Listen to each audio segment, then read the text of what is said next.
Buenos días. En principio, esos títulos, eso es lo que nos da la universidad, pero yo siempre he dicho, mi gran orgullo es ser profesor de la Universidad de los Andes y ser guaraquero. Eso es para mí fundamental. Yo creo que si uno se aprende a identificar de dónde es, eso es la base.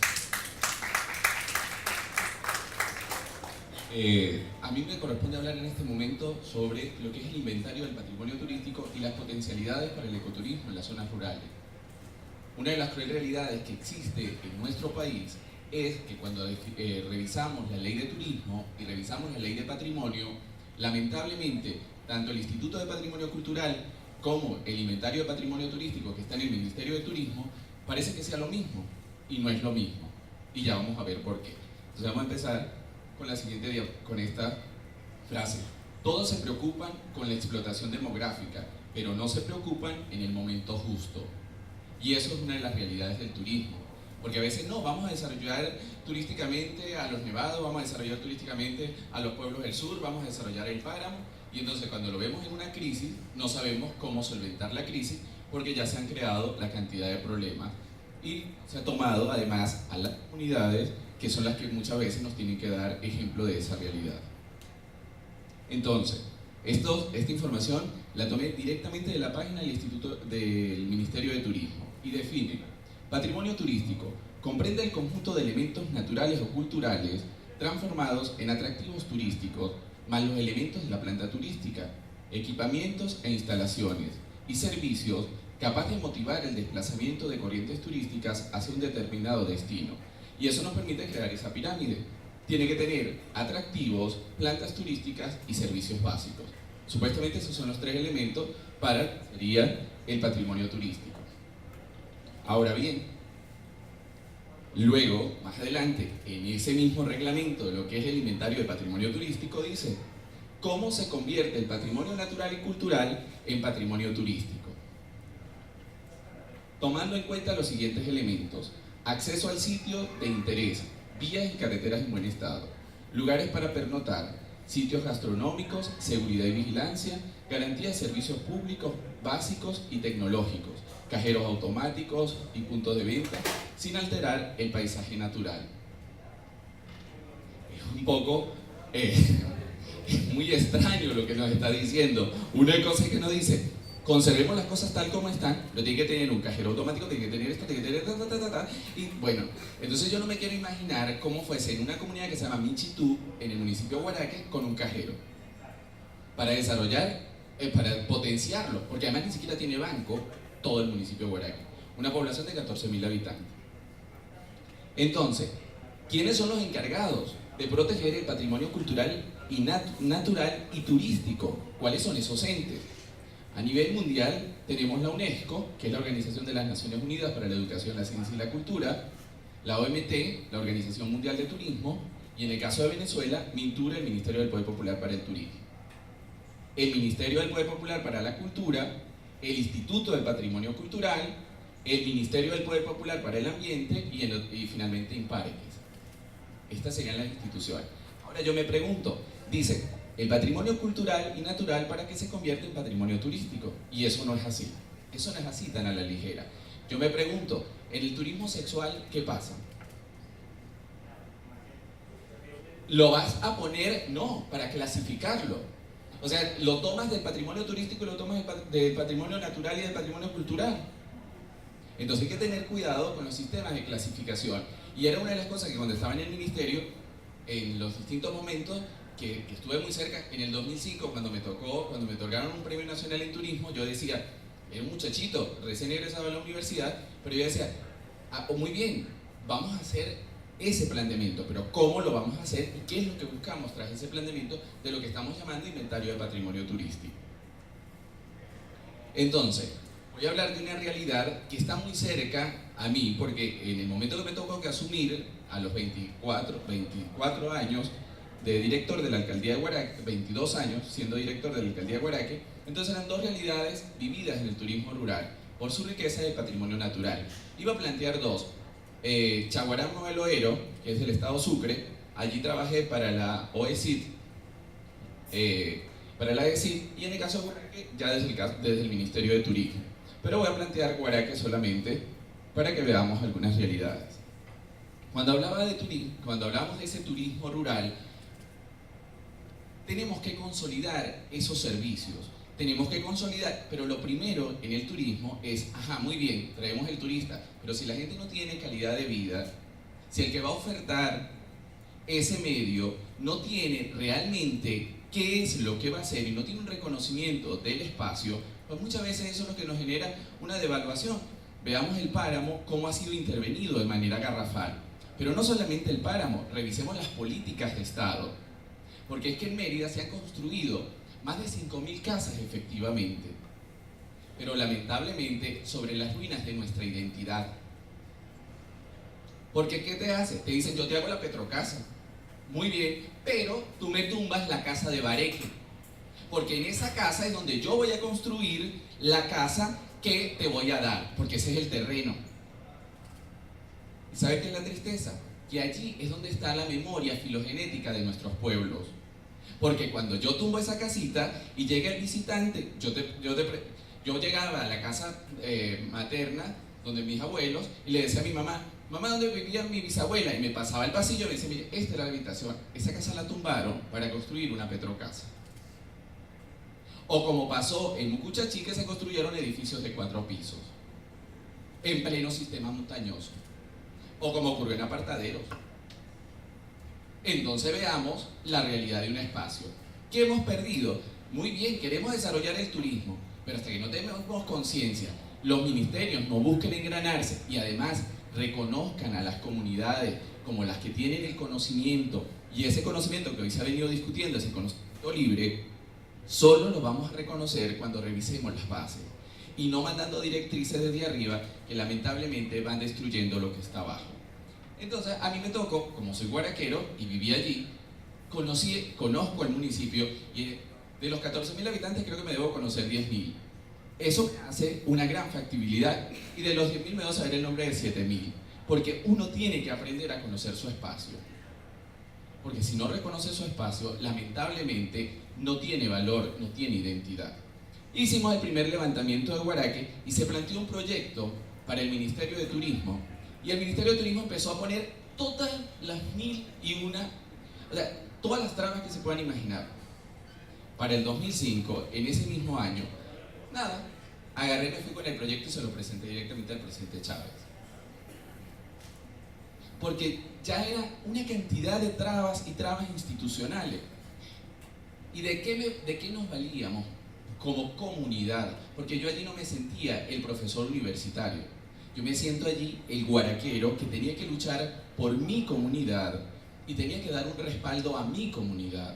Y nos agarramos de 3 ejes fundamentales. Cuando yo recuerdo, jamás se me olvidará, yo le dije, mire señor presidente, en mi pueblo nació el capitán José Jesús Sánchez Carrero, que para los franceses es la persona más importante porque evitó que los alemanes destruyeran y siguieran la gran avanzada.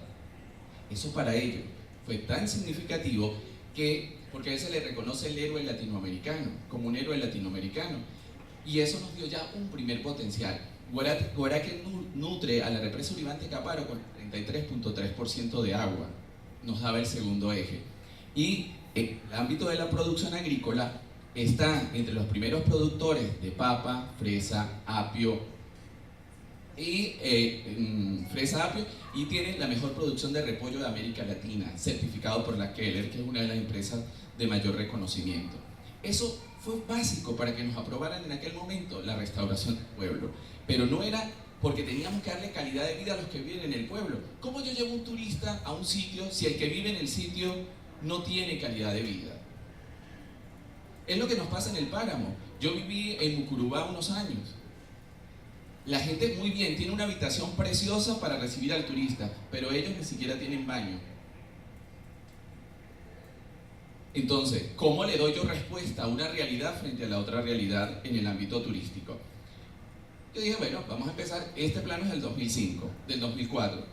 Empezamos a trabajar, no teníamos cuerpo de bomberos, no teníamos seguridad para cualquier evento. Bueno, se construyó las instalaciones y se montó allí todo lo que tiene que ver con la parte de los bomberos. No teníamos estación de servicio de gasolina, se montó la estación de servicio de gasolina.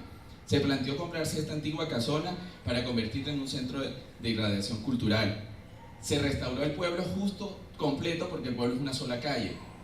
Eso implicaba la restauración y se planteó un complejo sociocultural donde sirviese además para ir a los principales sitios de atractivos turísticos que en este momento no están consolidados, aún hoy no están consolidados como productos.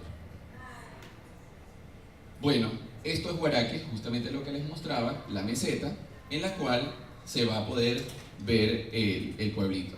Esta fue la primera propuesta. Vamos a arreglar el pueblo, pero lo vamos a arreglar el pueblo desde lo que tiene el pueblo. Y le preguntábamos a las personas, ¿qué es lo que quiere? ¿Qué colores ven sus casas? Que no quede como nos pasó en Los Nevados, que nos hizo estudio de color y se pintó todo el pueblo de blanco. Las aves nocturnas bajaron en la noche y como ellas ven luz, ellas bajaban y justamente se posicionaban sobre el pueblo. O lo que nos pasó en Jají, que se convirtió en un pueblo teatro. Entonces se hizo el planteamiento de lo que era. Esta era la propuesta y luego en esto se llegó a concretar el pueblo. Nosotros empezamos a trabajar el pueblo para mejorarlo. Hoy ustedes van a Guaraque y bueno, así está Guaraque, limpio. Porque primero fue reunir a las comunidades, en ese momento estaba en la alcaldía de director de cultura, después pasé a ser el director general y se dieron 114 talleres para la comunidad. Mire señores, tenemos que mantener limpio el pueblo. Mire señores, vamos a la escuela. Mire señores, que la gente empezara a sentir que ese pueblo era de ellos y que ese pueblo era tan de ellos como mío y que el que llegara tenía que respetarlo. Siguiente, por favor. Entonces, se arregló el pueblo y la segunda parte del proyecto era, ahora sí, vamos a empezar a trabajar cómo recibir al turista. ¿Qué es lo que queremos ofertarle al que venga para que además se siente identificado? Y en ese mismo espacio, eso es lo que pasa igualito en las heroínas. O sea, en la heroína, el bulevar que se construyó, ese bulevar lo empezamos diseñando una muchacha que se llama Juliana Albarrán, que era estudiante en aquel momento de arquitectura, y yo. Después lo agarró otra empresa y lo terminó, pero ese proyecto es una idea, en la idea inicial, donde hay iluminación, donde hay calidad de vida, la gente aprende a respetar y aprende además a vivir, a convivir en el espacio. Empezamos a definir esta otra porque Guaraque en esta ruta tiene una de las cuevas más importantes como espacio espeleológico de Venezuela, es la segunda más grande de Venezuela y eso nos daba a nosotros un estándar. Entonces nosotros planteábamos que allí en esa antigua casona estuviese la Dirección de Cultura, un centro cultural turístico, una capilla, una ruta hacia la cueva, un restaurante, una posada y una casa para la juventud. Porque, por ejemplo, si nosotros nos preguntamos cuántos colegios tenemos en Venezuela, cuántas cantidad de chamos están en las distintas instituciones que lamentablemente hacen un turismo separado porque no hay algo que se pudiese organizar y planificar. Es verdad que hay campamentos, pero esos campamentos, ¿cuántos responden? ¿Cuántos chamos realmente se organizan para ir a estos espacios? Esa era la propuesta. Y luego empezamos a trabajar con el tema de la identificación de los atractivos, pero además a identificar los atractivos con mayor potencial y en el estado que están y cómo se debían conservar. Y nos encontramos con estos elementos. Sobre este macizo está la cueva de Benito. La cueva de Benito, estoy diciendo que es la segunda más grande de Venezuela, pero no solo por ser la segunda más grande de Venezuela, sino que tiene las estalactitas y las estalagmitas más, eso no lo digo yo, lo pueden revisar, lo hizo, lamentablemente ese estudio no lo hizo la Universidad de los Andes, lo hizo la Universidad Central de Venezuela. Pero la Universidad Central de Venezuela se trasladó a Guaraque por 2 años y realizó un estudio de espeleología y además de identificación de todo lo que implicaba este yacimiento. Y nos encontramos con yacimientos prehispánicos, además dentro del mismo lugar, en perfecto estado y en perfecta conservación, que es dentro de la misma cueva hay un sitio levantado y construido por la mano de nuestros antepasados, que vendría a ser un pequeño santuario. Luego empezamos a identificar a los alrededores, por ejemplo, los pozos Los Baos. Y en ese momento estábamos en el ministerio, insistimos para que se hiciera. Bueno, como no hubo la manera para establecer la conexión, porque lamentablemente en nuestro país una de nuestras realidades es la siguiente: cada ente trabaja por su lado y cuando tratamos de unirnos cada uno quiere tener mayor protagonismo y el tema del protagonismo es una cosa de la que nos está destruyendo en este país. Y finalmente, la Quebrada Las Lajas, que es también desarrollado, está muy cerca y que nos permitía crear rutas con gran facilidad y a su vez esas rutas conectarlas con circuitos para generar un discurso dentro de lo que serían los atractivos y las potencialidades. Ahora bien, sí es cierto que en el caso de España, por ejemplo, España desarrolló el tema de los sellos turísticos. Aquí en Venezuela, en aquel momento, pues había llegado bastante, estaba Natalia McCarthy, creo que ahora vuelve a estar Natalia McCarthy, y lo hablé varias veces con Natalia McCarthy, y ella quería desarrollar el tema de los sellos turísticos, porque uno va a la Corporación Merideña de Turismo, y yo fui vicepresidente de la Corporación Merideña de Turismo, cuando estaba el profesor Elis Mora, y después cuando estaba el profesor, cuando estaba Feraj El Aizami. ¿Cuál era la realidad? Yo le decía, vamos a construir un sello, o sea, vamos a definir qué es lo que queremos para Mérida. Porque, no, vamos a desarrollar el turismo. Ajá, muy bien, pero ¿cómo? ¿Y qué? ¿Y hacia dónde está direccionado? ¿Y cuál es nuestro plan a mediano, a corto y a largo plazo? Eso no lo teníamos y yo creo que en este momento no sigue estando consolidado desde las instituciones. Y entonces es cierto que las comunidades tienen el conocimiento, pero también es cierto que las instituciones tienen la responsabilidad de poder crear esos circuitos y esos enlaces con nuestras comunidades. Ya para finalizar, ¿qué es la reflexión que me deja a mí este encuentro? Cuando hablamos de ese conocimiento libre, de ese encuentro con las comunidades, es que en gran medida el saber efectivamente está en nuestras comunidades. Podemos encontrarnos con gran conocimiento en la farmacopea para el desarrollo de la cantidad de recetas de la abuela. Podemos desarrollarnos en el caso del turismo religioso, que además tenemos para desarrollar por todos lados. Tenemos el turismo natural, tenemos el turismo comunitario.